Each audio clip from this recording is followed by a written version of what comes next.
Now the festival of unleavened bread, called the Passover, was approaching, and the chief priests and the teachers of the law were looking for some way to get rid of Jesus, for they were afraid of the people. Then Satan entered Judas, called Iscariot, one of the 12. And Judas went to the chief priests and the officers of the temple guard and discussed with them how he might betray Jesus. They were delighted and agreed to give him money. He consented and watched for an opportunity to hand Jesus over to them when no crowd was present. Then came the day of unleavened bread, on which the Passover lamb had to be sacrificed. Jesus sent Peter and John, saying, "Go and make preparation for us to eat the Passover."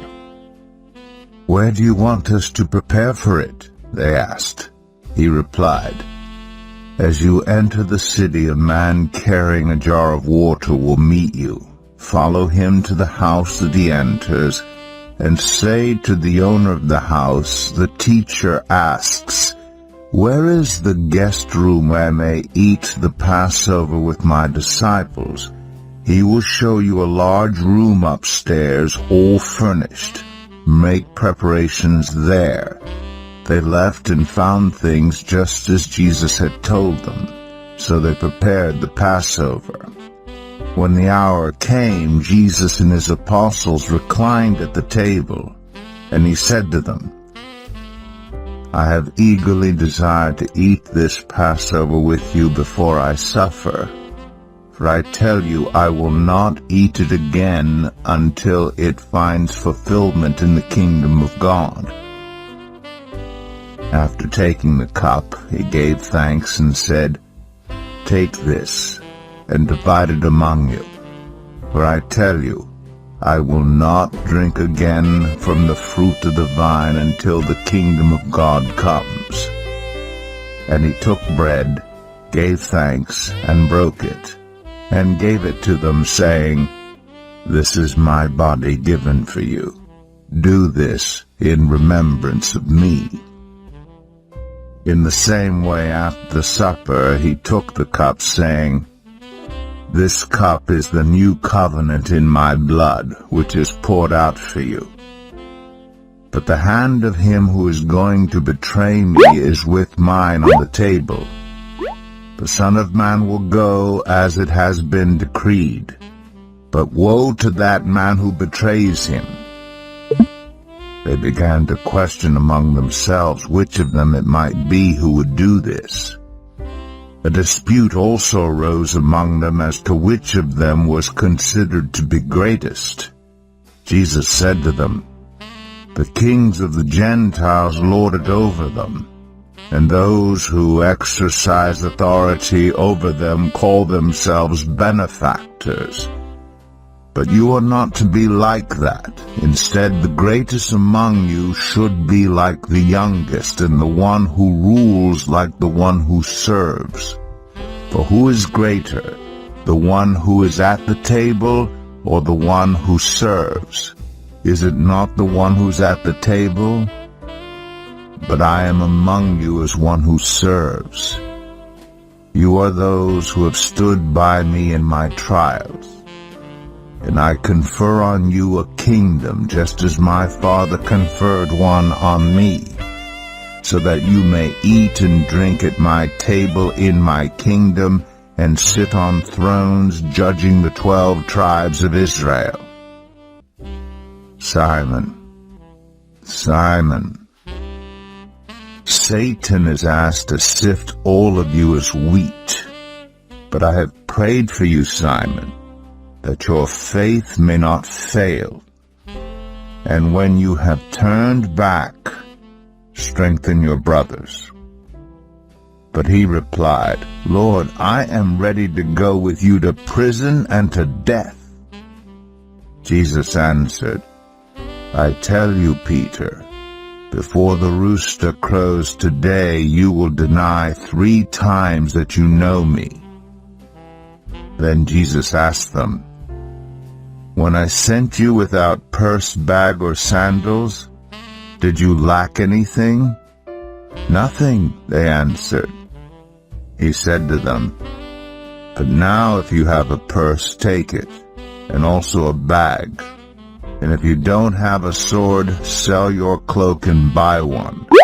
It is written, And he was numbered with the transgressors.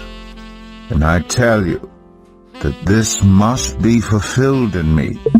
Yes, what is written about me is reaching its fulfillment. The disciples said, See, Lord, here are 2 swords. That's enough, he replied. Jesus went out as usual to the Mount of Olives, and his disciples followed him. On reaching the place, he said to them, Pray that you will not fall into temptation.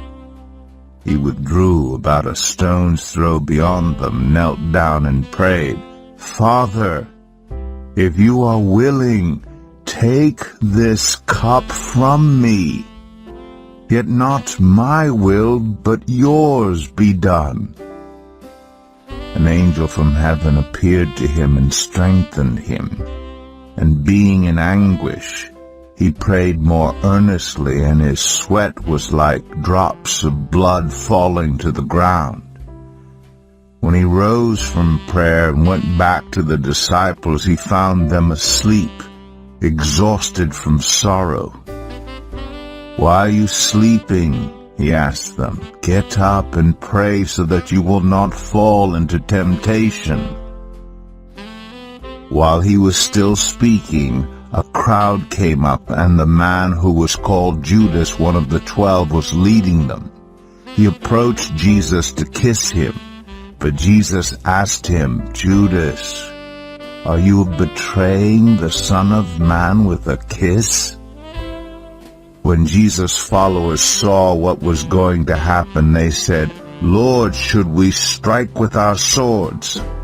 And one of them struck the servant of the high priest, cutting off his right ear. But Jesus answered, No more of this. And he touched the man's ear and healed him.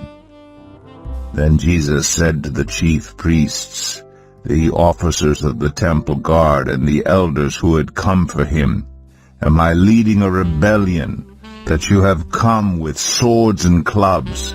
Every day I was with you in the temple court, and you did not lay a hand on me. But this is your hour, when darkness reigns. Then seizing him, they led him away and took him into the house of the high priest. Peter followed at a distance. And when some there had kindled a fire in the middle of the courtyard and had sat down together, Peter sat down with them. A servant girl saw him seated there in the firelight. She looked closely at him and said, "This man was with him." But he denied it. "Woman, I don't know him," he said. A little later, someone else saw him and said, "You also are one of them." "Man, I am not," Peter replied. About an hour later, another asserted, "Certainly this fellow was with him, for he is a Galilean." Peter replied, "Man, I don't know what you're talking about." Just as he was speaking, the rooster crowed. The Lord turned and looked straight at Peter.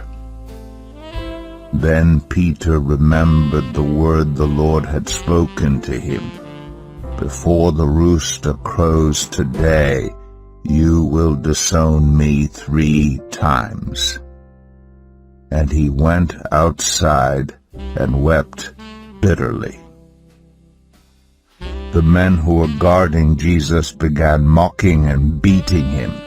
They blindfolded him and demanded, "Prophesy, who hit you?" And they said many other insulting things to him. At daybreak, the council of the elders of the people, both the chief priests and the teachers of the law, met together, and Jesus was led before them. "If you are the Messiah," they said, "tell us." Jesus answered, "If I tell you, you will not believe me, and if I asked you, you would not answer. But from now on, the Son of Man will be seated at the right hand of the mighty God." They all asked, "Are you then the Son of God?" He replied, "You say that I am." Then they said, "Why do we need any more testimony? We have heard it from his own lips."